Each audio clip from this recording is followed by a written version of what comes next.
किशोरी तेरे चरणन की रज पाऊं, किशोरी तेरे चरणन की रज पाऊं।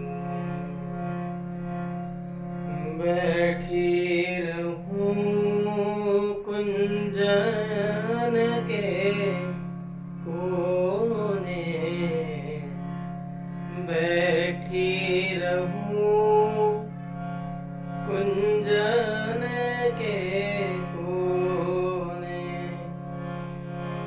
श्याम राधिका गाऊं,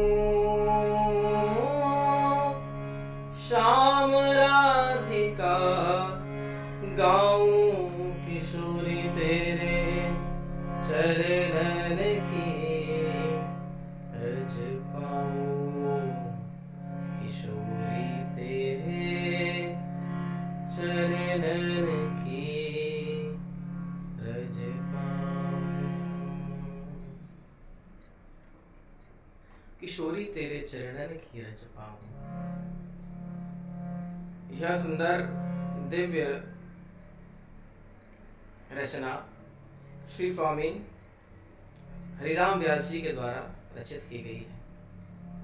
श्री स्वामी जी का मेरे जीवन में बड़ा ही प्रभाव रहा है, क्योंकि जब इस दास के अंदर श्री ठाकुर जी ने थोड़ी अनुकंपा करी, कृपा करी, दया करी, श्री जी की थोड़ा स्नेह जब प्राप्त हुआ, तो तब एक कथा में, भगवान के एक प्रसंग में श्री हरिराम व्यास जी के जीवन का प्रसंग श्रवण करने का सौभाग्य मिला।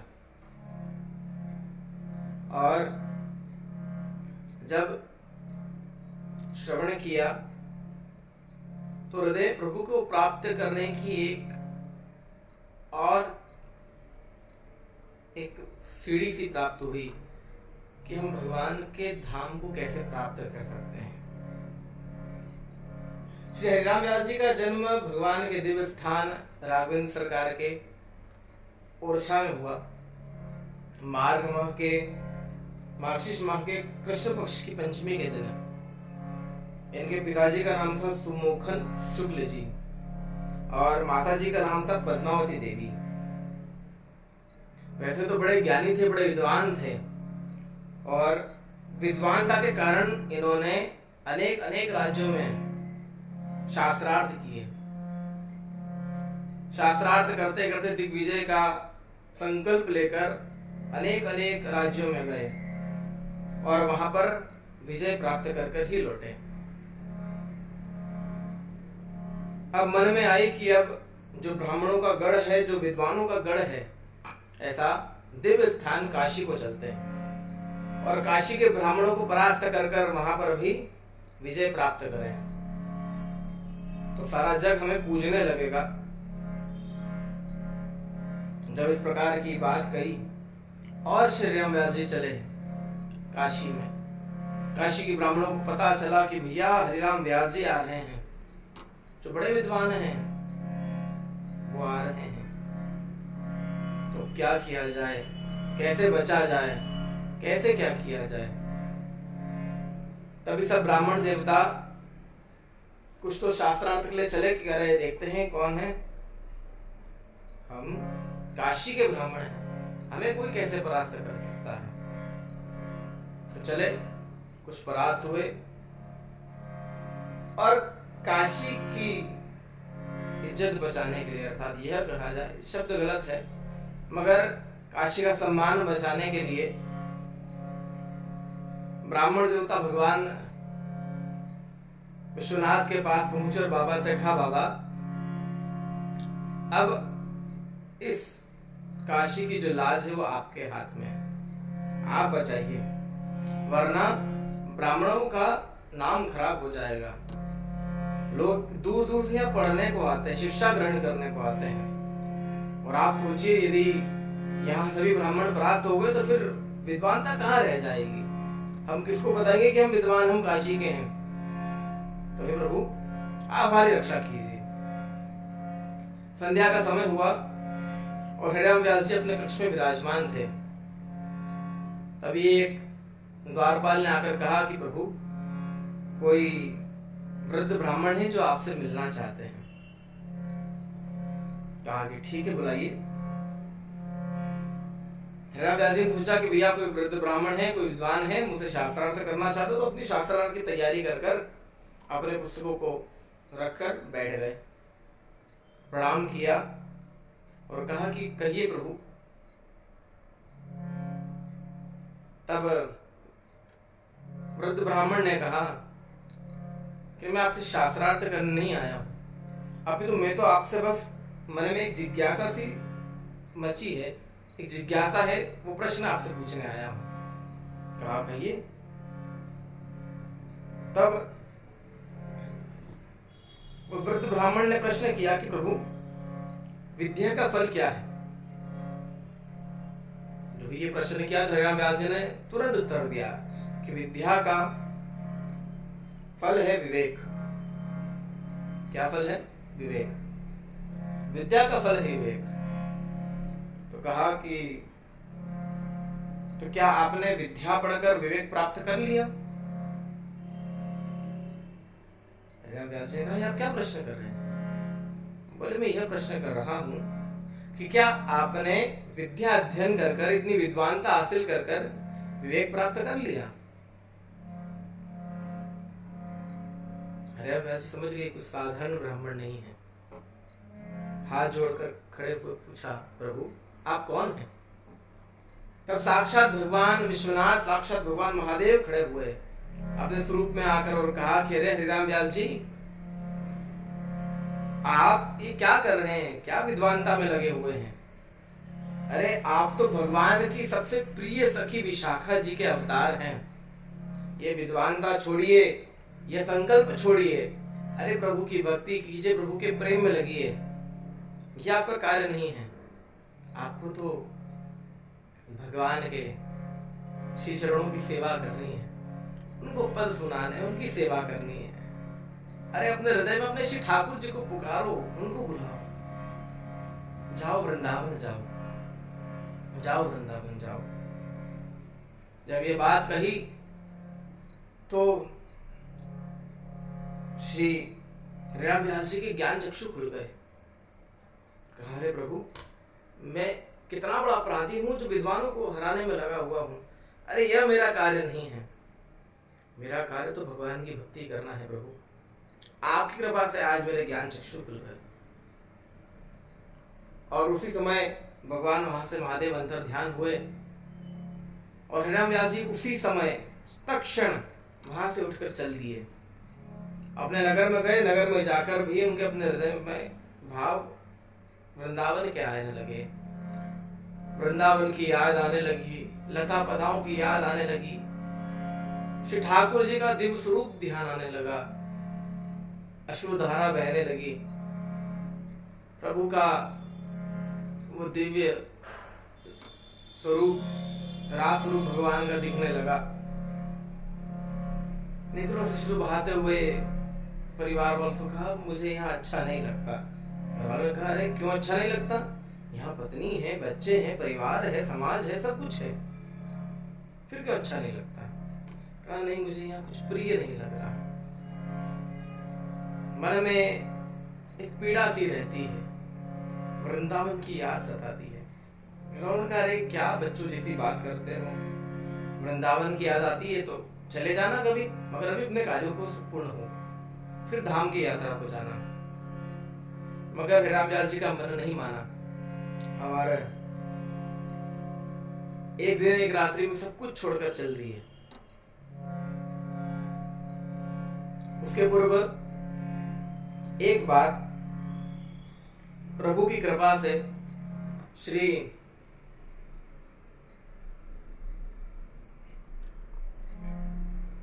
भगवान श्री ठाकुर जी के अनन्य प्रिय, अनन्य भाव को जागृत करने वाले श्री स्वामी हितहरिवंश महाप्रभु के बड़े कृपा पात्र शिष्य श्री नवलदास जी प्रभु एक बार ओरछा पधारे। और हरिराम व्यास जी को उनकी सेवा करने का सौभाग्य प्राप्त हुआ। वहां से प्रभु के हरिवंश महाप्रभु के लीलाओं को सुनकर, उनके प्रेम को जानकर, उनके भावों को जानकर मन हुआ कि अब यही मेरे गुरु हैं, इन्हें ही अपना गुरु बनाऊंगा। कुछ समय बीता और एक रात एकांत में अकेले ही वृंदावन को चल दिए। वृंदावन गए, वहां पर जाकर नवलदास जी से भेंट की और कहा कि प्रभु आप मुझे हरिवंश महाप्रभु से मिला दीजिए, मैंने अपने हृदय में उन्हें अपना गुरु मान लिया है, आप मुझे उनके पास लेकर चलिए। तब नवलदास जी उनको श्री स्वामी जी के पास लेकर गए और वहां जाकर उन्होंने दीक्षा ली। दीक्षा लेने के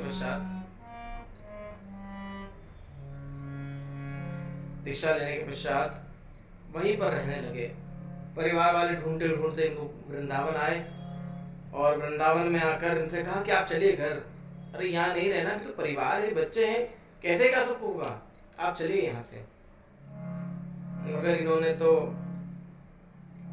वृंदावन को ही अपना मान लिया था। लता पताओं को गले लगाकर बैठे रहते तो कोई पूछता भैया ये क्या कर रहे हो, तो कहते अरे ये मेरे फूफा हैं, अरे मेरे चाचा हैं, अरे मेरे मामा हैं, अपना अनेक अनेक भाव बताते हैं। वास्तविकता में उनकी बात सच्ची थी, क्योंकि विशाखा सखी के अवतार थे और जितने भी लता पता वृंदावन में विराजमान हैं, सभी सभी सभी कोई ना कोई स्वरूप में विराजमान होकर भगवान के दिव्य स्थान को छोड़कर जाना नहीं चाहते, इसलिए यहाँ भगवान के साथ विराजमान है। तो अब घर वालों ने कहा कि आप चलिए, इन्होंने कहा नहीं हम नहीं जाएंगे। अब एक बार घर वाले ले जाने का प्रयत्न करने लगे। उन्होंने कहा कि घर वालों से कैसे पीछा छुड़ाया जाए, कैसे छूटा जाए इनों से। तो भागते भागते इनका एक नित्य का नियम था कि संतों की झूठन प्रसादी होती थी वो पाया करते थे, जो भगवान को ठाकुर जी को भोग लग कर आती थी। वो घर वालों के कारण, छुपते छुपाने के कारण यह थोड़ा सा इनको देर हो गई और प्रसाद ग्रहण नहीं कर पाए, मिली नहीं। तो बड़े रुष्ट हुए कि भैया अब तो प्रसादी अगले दिन ही प्राप्त होगी, अब तो कहीं मिलेगी नहीं। तभी एक झाड़ू गुहारने वाली मैया सामने से आ रही थी। उनके हाथ में दोने में प्रसाद रखा हुआ था। तो कहा मैया एक बात कहूं? बोले हाँ महाराज जी कहिए। कहा मैया क्या आपके दोने में से भगवान की थोड़ी सी प्रसादी मुझे प्राप्त होगी? मैया ने कहा अरे आप महापुरुष हैं, आप मेरे हाथ के मेरे इसमें से प्रसाद पाएंगे? बोले मैया प्रसाद का भोग आपको लगा है या भगवान को लगा है? तो कहा लगा तो भगवान को है, तो फिर ये आपका प्रसाद थोड़ी ना हुआ, भगवान का प्रसाद हुआ, फिर आपको क्यों चिंता है? बोले अब आप जानो प्रभु, यदि आप पा सकते हैं तो सब पा लीजिए। सभी परिवार वाले देख रहे थे। इन्होंने झट एक छोटा सा भजिया कड़ी में से उठाया और अपने मुख में धर लिया और भगवान की जय जयकार करने लगे।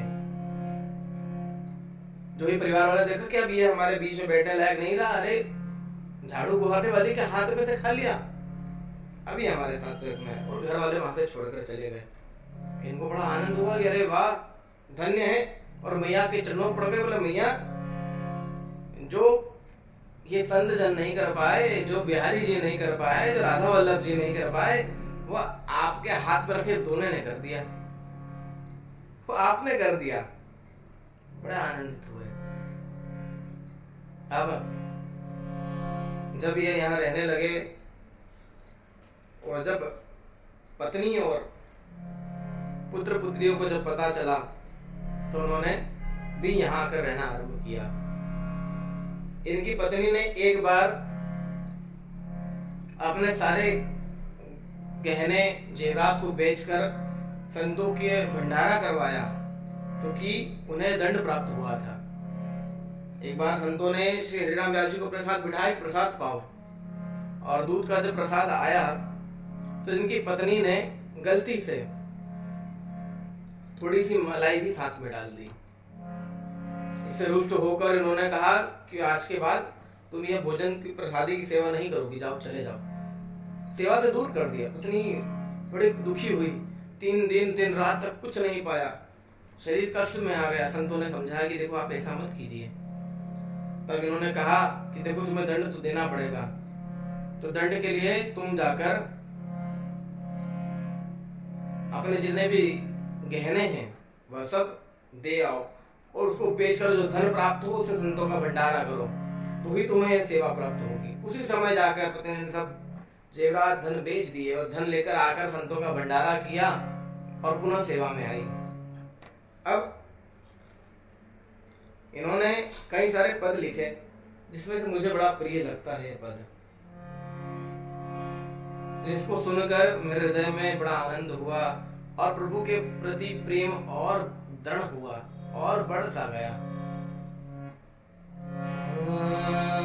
किशोरी तेरे चरणन की रज, किशोरी तेरे चरणन की रज पाऊं, बैठी रहूं कुंजन के कोने, बैठी रहूं कुंजन के कोने,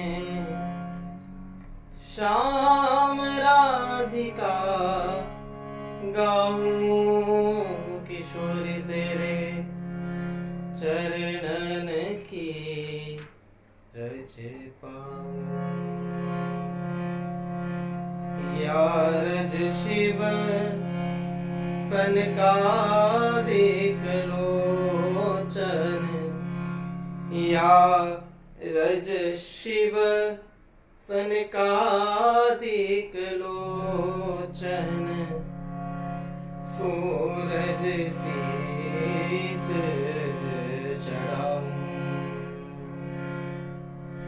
व्यास स्वामिनी की छवि निरखत,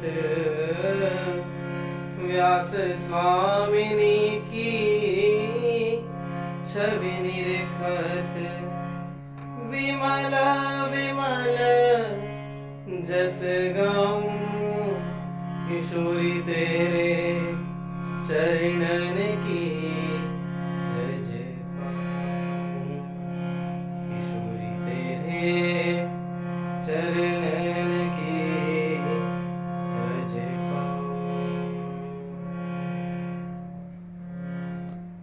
बड़ा सुंदर सुंदर भाव रचना करते थे। एक बार ये भगवान श्री ठाकुर जी की श्रृंगार सेवा कर रहे थे, तो भगवान को पाग पहना रहे थे, पाग बांध रहे थे, तो कपड़ा चिकना होने के कारण पाग बार बार फिसल रही थी। 1 बार बांधी, 2 बार बांधी, 3 बार बांधी, 4 बार। क्रोध आ गया, जलाकर कहा यदि पहनना है तो खुद पहन लो, मुंह को ना परेशान करो, और नहीं पहना है तो निकाल कर रख दो, जो अच्छा लग रहा सो पहन लो। और ऐसा कहकर वहां से झिल्लाकर चल दिए और कुंज में जाकर बैठकर भजन करने लगे। तभी एक भक्त आया और कहा कि बाबा क्या बात है, ने आज तो पाग बड़ी सुंदर पहनाई है तू, लाल जी बड़े सुंदर लग रहे हैं, आज पाग बड़ी सुंदर पहनाई है। इनको ध्यान आया, अरे हम तो पाग फेंक कर आ गए थे, दौड़ कर गए और लाल जी को देखकर, श्री ठाकुर जी को देखकर मुस्कुरा उठे और कहा अरे वाह, जब तुम खुद इतनी अच्छी पाग पहन लेते हो तो आज से तुम ही पहने, हम ना पहनाए तुमको। जब ऐसा कहा तो ठाकुर जी भी हंस पड़े।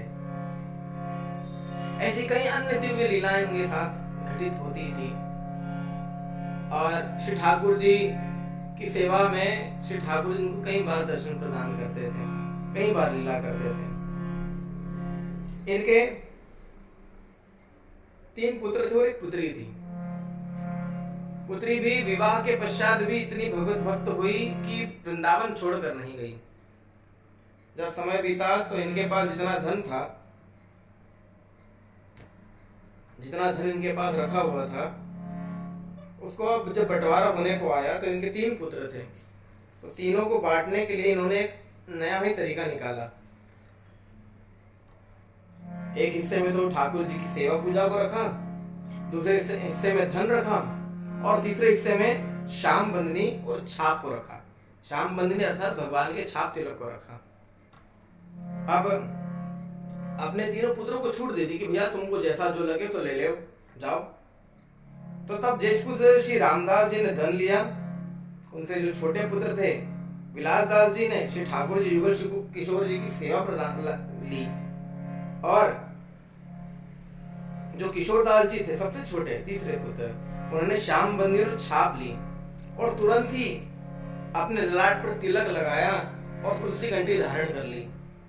तब श्री व्यास जी ने श्री स्वामी हरिदास जी से निवेदन किया कि प्रभु आप इसे अपना शिष्य बना लीजिए। तब इनके अनुरोध पर उनके सबसे छोटे पुत्र किशोरदास जी को श्री स्वामी हरिदास जी ने अपना शिष्य बनाया और उनको सेवा प्रदान की।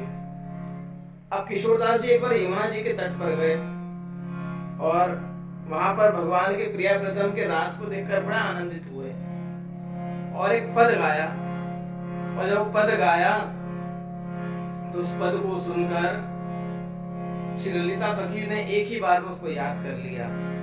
बड़ा सुंदर पद गाया था।